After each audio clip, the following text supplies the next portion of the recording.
집 보러 오는 사람이 없다고 합니다. 22억짜리 아파트가 14억에 팔린 겁니다. 실제적으로 전화를 해보니까는 이거는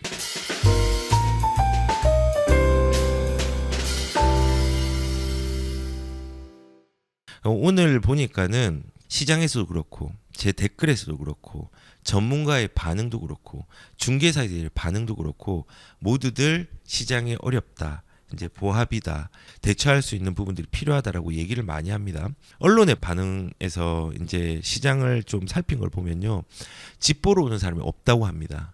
그리고 로얄층 금매도 안 팔린다고 합니다. 실질적으로 가격들이 어느 정도 올라간 지역들에 있어서는 이렇게 금매도 안 팔리는 지역이 있습니다. 서울 같은 경우도 어느 정도 상급지 같은 경우는 가격들이 좀 움직였잖아요. 그래서 그 움직인 지역에 대해서는 사실은 금매도 안 팔리는 지역이 있습니다. 그리고 호가를 많이 올렸기 때문에 거래가 양이 많이 나오지 않는 지역도 많이 있습니다. 그래서 언론에서도 지금 집 보러 온 사람 없다. 시장 큰일 났다. 라고 얘기를 하고 있습니다.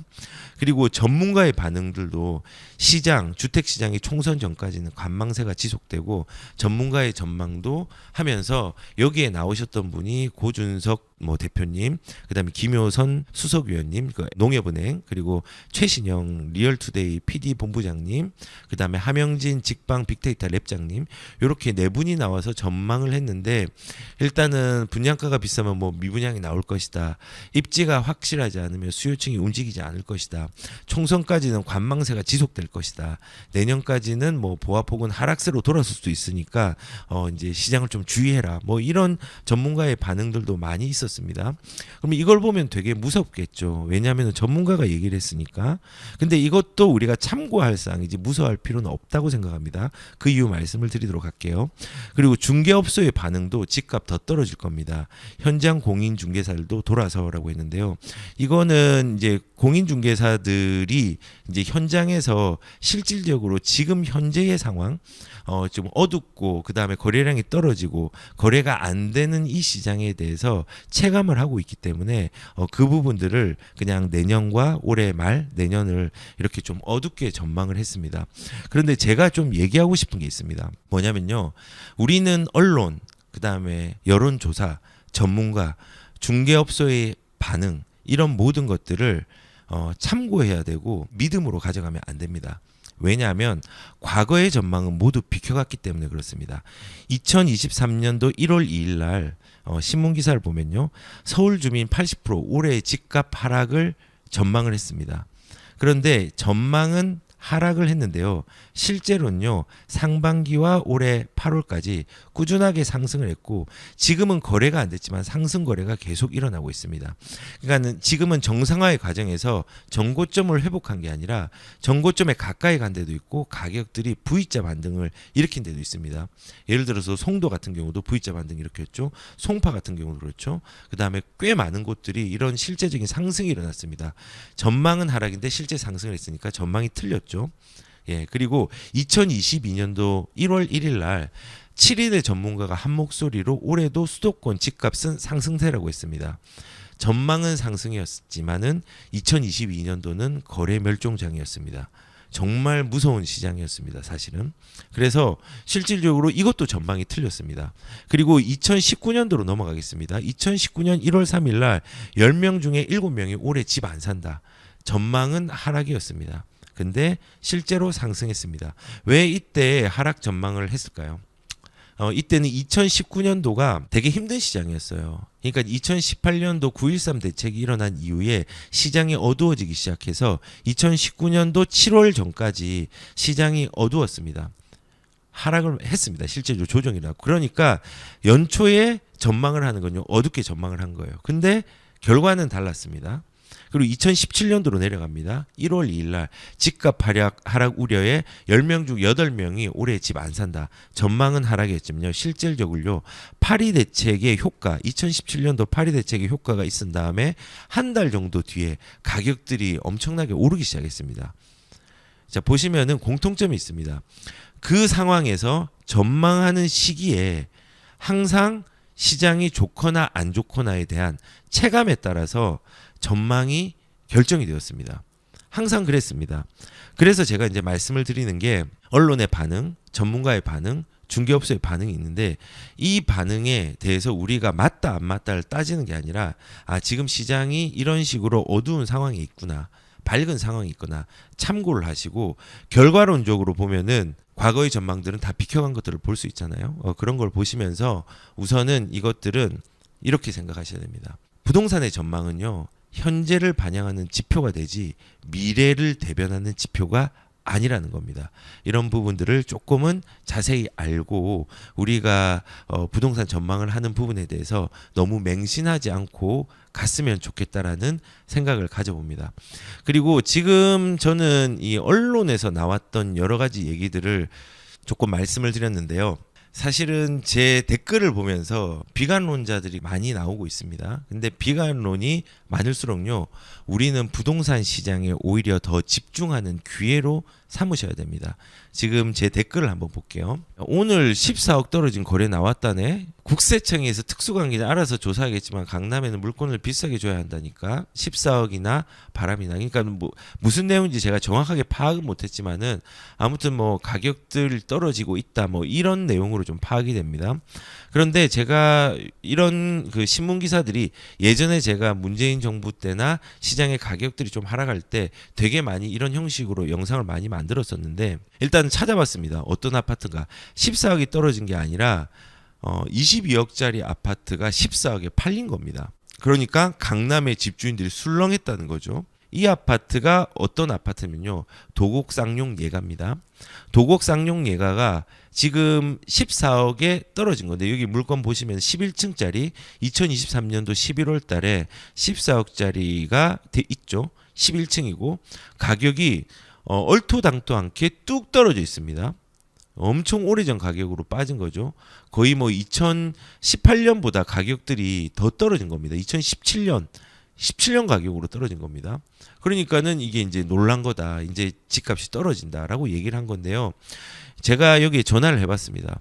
실제적으로 전화를 해보니까는 이거는 이제 가족 간의 거래죠. 예, 특수거래입니다. 특수거래. 지금 현재 나온 도곡 쌍용 예가의 저층 아파트가 최저 가격이 20억입니다. 지금 14억에 물건 주세요라고 하면 절대 살 수 없습니다. 그리고 앞으로도 가족 간의 거래가 아니면요. 이 가격은 나오기가 어렵다는 거 말씀을 드립니다. 그런데 이런 게 나오면은 이제 이런 신문이 나오죠. 그러면은 이제 사람들이 이제 집값 또 흔들리는 겁다. 이렇게 동요하게 되는 거죠.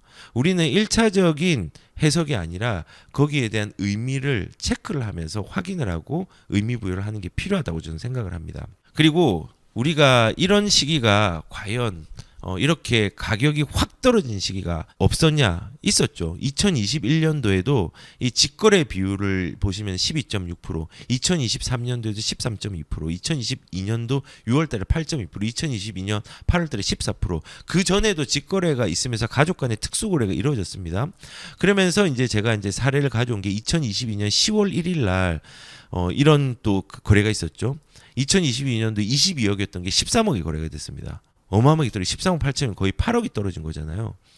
근데 이것도 특수거래였습니다. 강남구 일원동의 DH 자이개포 84 타입이 24억짜리가 15억이 거래됐습니다. 이것도 특수관계였습니다. 도곡동의 대림 아크로빌 대형 평수도 27억짜리가 21억에 거래됐습니다. 이것도 특수거래였습니다. 그리고 반포미도도 28억이 24억. 그 다음에 용산의 이촌동의 3익 아파트도 23억에서 17억. 다 이게 특수거래였다는 겁니다. 그러면 나도 지금 이렇게 거래를 하면 되겠네. 나도 이거를 뭐 20억짜리 집이 있으면 나는 더 낮춰서 한 10억에 거래하면 되겠네. 그러면 큰일 나죠. 이게 과도하게 저가 양도를 방지하기 위해서 정부 입장에서는 룰을 좀 정해놨어요. 주택의 시가보다 3억이 낮은 가격에 거래되는 경우나 또는 시가의 30% 이상으로 거래가 된다고 하면은 이것들은 이제 세금을 피하는 걸로 간주를 합니다. 그래서 그 이하로는 이게 이제 세금 때문에 우리가 만약에 직거래를 하거나 특수거래를 한다고 하면은 할 수가 없는 상황입니다. 그런데 이렇게 거래를 낮춰서 하면요. 이것도 세무조사의 대상은 분명히 될 수 있습니다. 이걸 룰을 맞췄다고 하더라도. 그래서 말씀을 드리면요. 지금 현재 이렇게 14억 8억 떨어진 거래가 나왔는데 이거 보면 사람들이 또 술렁하겠죠. 큰일 났네. 근데 특수거래고요. 이 특수거래는 지금만 있던 게 아니고 과거에도 있었다라는 거고요. 그리고 지금 현재 이 특수거래 물건의 가격으로 찾아갈 수 있는 물건들은 아무것도 없다라는 것들을 말씀을 드립니다. 그래서 이제 비관 여론이 커지면 이런 신문들이 계속 나올 겁니다. 그러면 그 신문을 보고 공포했던 사람들이 많을 겁니다. 우리는 그 공포에 뒤흔들리면 안 되고요. 그 공포에 가지고 있는 내막들을 자세히 알고 우리가 어떻게 앞으로 발전해서 자산을 지켜나갈지를 고민하는 게 저는 더 중요하다고 생각을 합니다. 그리고 이런 댓글도 좀 있었습니다. 팔아봐라, 팔리나. 이런 노소득이라고 있네요. 불로소득. 애들 고금리로 빨리 이런 불로소득 받아보는 사람들은 사라져야 된다라고 이제 얘기를 좀 한 겁니다. 그런데 저는 개인적으로 그런 생각을 합니다. 부동산이 불로소득으로 치부될 만큼 죄악일까? 불로소득이란 정의가요. 이제 예를 들어서 이런 겁니다. 땅에 10,000원짜리 지폐가 떨어져 있다고 가정을 하겠습니다. 근데 이 지폐를 가지기 위해서 생산적인 일을 하진 않았지만은 그래도 나름 생산적인 일한 게 허리를 숙여서 팔을 땅에 뻗는 노력을 했습니다. 예, 이런 노력은 했는데 일단 돈을 지기 위해서 팔과 허리에 일을 시키긴 했습니다. 하지만 일이라는 건요, 노력의 과정이 있어야 되는 거고 이 노력의 과정이라는 건요, 노동이나 땀의 결실이 있어야 되는 겁니다. 근데 그게 없다고 하면은 그리고 생산하지 않았다면 불로소득입니다. 그래서 저는 개인적으로는요, 불로소득의 개념 자체를 노동이나 땀의 결실이 없다면은 그거를 불로소득이라고 저는 생각을 합니다. 그런 의미에서 복권도 우리가 복권에 숫자를 적었지만 로또라는 숫자를 적었지만 이건 생산 활동이 아닙니다. 근데 이거는 불로소득이 명확하게 맞습니다. 뭐 복권을 사기 위해서 복권의 명당을 찾아 헤매는 노력도 했고 뭐 당첨번호를 적는 일은 했지만요. 이게 노력의 과정에서 플러스 생산이라는 과정을 하지 않았기 때문에 이거는 명확히 불로소득이라고 생각을 합니다. 그런데 저는 이제 이렇게 생각합니다. 복권은 기타 소득세로 분류가 됩니다. 그래서 2억 정도로 이제 만약에 취득을 하게 된다고 하면은 22%의 세금이 나오고요. 그다음에 3억 이상의 돈을 가져가면요. 이 불로소득인 부분에 대해서 기타 소득으로 이제 포함이 되어서 33%를 가져갑니다. 그런데 저는 부동산은요. 고통이 있습니다. 용기가 있어야 되고요. 돈을 투여해야 되고요. 스타디를 하지 않으면 잃어버립니다. 보통 많은 사람들이 2020년도, 2021년도의 시장을 참여를 해가지고 내가 돈을 많이 벌었다고 얘기를 하고 그때 뭐 내가 돈을 벌어서 내 실력으로 했다고 하지만요. 운이 좋았을 수도 있습니다. 근데 처음 그 시장에 진입한 사람들은요. 반드시 지금 시장에 대해서 공포를 크게 느꼈을 거라고 생각합니다. 첫 경험이기 때문에 그렇습니다. 근데 그 사람들은 돈을 벌었지만요. 아마도 경험이 없기 때문에 놓칠 가능성이 큽니다. 그 위험을 감지하고 처음 겪는 경험 때문에 이 시장을 잘못해서 놓칠 가능성이 큽니다.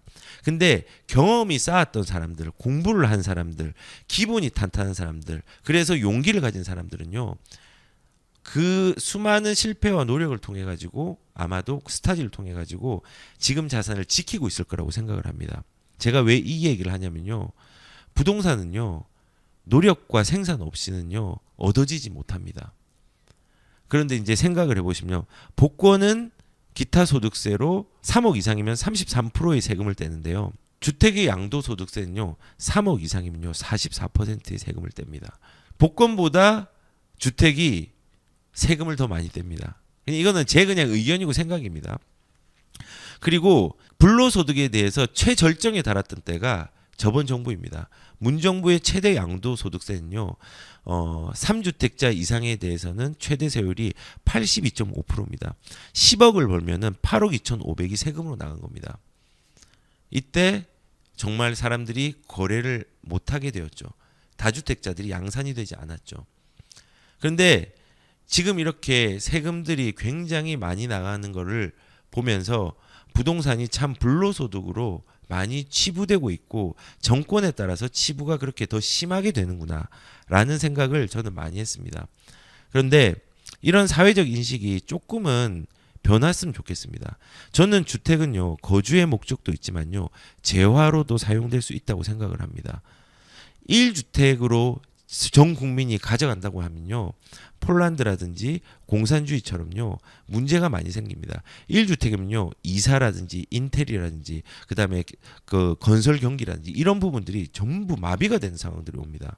힘들어진 사례가 제가 예전에 한번 많이 보여드렸거든요. 그래서 생각을 해보면은 지금 이렇게 그 갭 투자를 하는 사람에 대해서 비난을 하거나 불로소득이라고 인지를 하면서 여기에 대해서 비난을 하는 많은 사람들이 지금도 많이 있지만요. 사실은 노력이 필요한 거고요. 근데 그 노력에 대한 인식들이 사회적으로 아직까지 불로소득에 대한 가중치를 많이 두고 있다. 그걸 보려고 하면서 전 세금을 보면서 가중치를 좀 많이 두고 있다라는 생각을 많이 했거든요. 그래서 우선 지금 시장이 이제 이런 그 댓글들이 달리는 걸 보면서 저도 제 생각들을 한번 고민을 한번 해봤습니다. 아, 이렇게 불로소득으로 생각을 사회적으로 좀 많이 하고 있구나. 불로소득에 포함이 될 수 있지만요, 절대적인 전 불로소득은 아니라고 생각합니다. 노력이 필요하거든요. 그래서 이런 댓글들이 지금 시장에 더 창궐하고 있다라고 제가 말씀을 드립니다. 그리고 또 하나 이제 댓글을 좀 말씀을 드리면요, 빚을 잘 이용하면 좋은데 빚으로 투기하니 문제지라고 이제 저한테 댓글이 달렸더라고요. 그러니까 한 이틀 전에 어제인가 달린 내용인 것 같은데, 저는 이 빚에 대해서 엄청나게 얘기를 많이 했습니다. 근데 빚은요, 이 말에서 모순이 있다고 생각을 했어요. 빚을 잘 이용하면 좋은데, 빚을 잘 이용하면 좋은데 빚으로 투기하니 문제지. 그러면 빚을 잘 이용할 수 있는 방법이 뭐가 있을까? 저는 빚을 세 가지로 한번 분류를 해봤어요.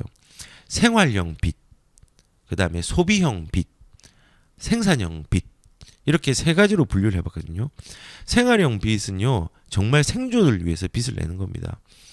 자영업자들이 이제 지금 예전에 코로나 시기에 어려워가지고 대출을 이용해가지고 사업을 유지하고 생계를 유지할 수 있는 기반들을 조금은 마련을 했었잖아요. 그리고 진짜 돈이 없어서 뭐 카드론도 내고 뭐 이렇게 하는 사람들이 있는데, 이런 빚이 있습니다. 근데 이 빚은 뭐 일부는 뭐 생존을 위해서 잘 활용하는 부분이 맞지만은 이거는 생산성이 없습니다. 소비성입니다. 그리고 그 아래 이제 소비성 빚이라고 있는데, 이거는 사치의 빚이죠.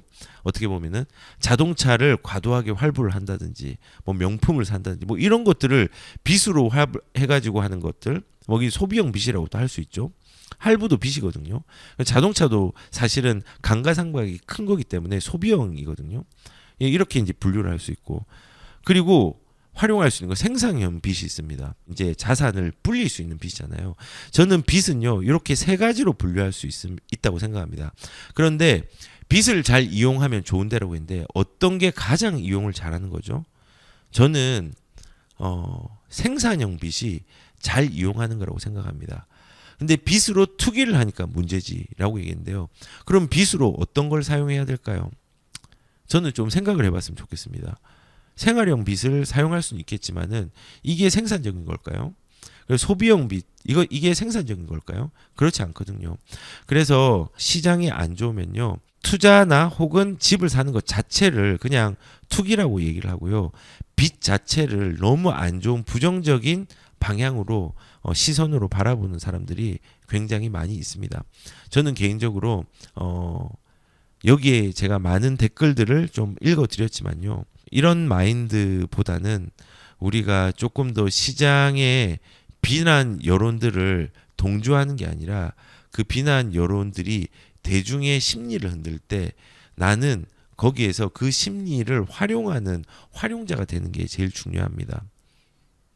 그리고 시장을, 부정적인 시장에서는요, 부정을 딛고 일어날 수 있는 긍정의 시장들을 바라보면서 가는 게 중요합니다.